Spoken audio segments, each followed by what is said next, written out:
तू वहाँ पहुंची हुई है। मैं जानती हूँ माँ जी कि मैंने आपकी आज्ञा का पालन नहीं किया और आपके मना करने के बाद भी अपने पिताजी को देखने गई, लेकिन मैं क्या करती माँ जी। एक बेटी का दिल अपने बीमार पिता को देखने के लिए तरस रहा था और मैं खुद को नहीं रोक पाई। अब मुझे तुम्हारे कोई बहाने नहीं सुनने, अभी के अभी तुम मेरे घर से निकल जाओ। तभी वहाँ चांदनी भी आ जाती है और सपना की तरफदारी करते हुए चांदनी और प्रज्ञा लता रानी से कहती है, माँ जी अगर दीदी इस घर से जाएगी तो मैं भी इस घर में नहीं रहूंगी। माँ जी हमने आपको बहुत प्यार और सम्मान देने की कोशिश की, लेकिन लगता है कि हमारी कोशिश कभी कामयाब नहीं होगी। दीदी बिल्कुल सही कह रही है, आप हमें अपने परिवार का हिस्सा नहीं समझती और न ही हमें अपनी बहू मानती है। इसके बावजूद हम तीनों आपको खुश करने की हर कोशिश करती रही, लेकिन उसके बदले में हमें क्या मिलता है आपसे। अगर तुम तीनों को इतनी ही तकलीफ है तो चली जाओ यहाँ से।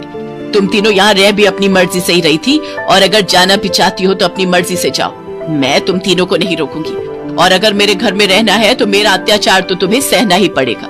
तीनों बहुएं एक साथ वो घर छोड़कर अपने अपने मायके चली जाती हैं। ऐसे ही कुछ दिन बीत जाते हैं। अब लता रानी पूरे घर में अकेली ही रहती थी। अकेली रहते हुए उसे अपनी बहुओं की कीमत समझ आती है और उसे इस बात का एहसास होता है कि उसकी बहुएं नहीं बल्कि बेटियां थी, जो दिन रात उसकी सेवा में लगी रहती थी और उसके हर एक अत्याचार को सहती थी।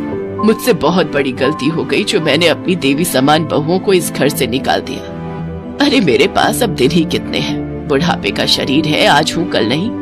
ऊपर वाले ने मेरा पूरा परिवार तो पहले ही खत्म कर दिया। अब जो कुछ भी थी वो मेरी बहुएं ही थी। कम से कम मेरा ख्याल रखती थी, समय पर खाना देती थी। मेरे हर अत्याचार को सहने के बावजूद भी मुझे अपनी माँ ही मानती थी। मैंने जो किया वो बहुत गलत किया। अब मुझे अपनी गलती का एहसास हो गया है। मैं अपनी तीनों बहुओं को आज ही घर वापस लेने जाऊंगी। इसके बाद लता रानी उन तीनों के मायके जाती है और उन तीनों को वापस अपने घर ले आती है। उस दिन के बाद से लता रानी का व्यवहार अपनी तीनों बहुओं के लिए बदल जाता है। फिर वो सभी हंसी खुशी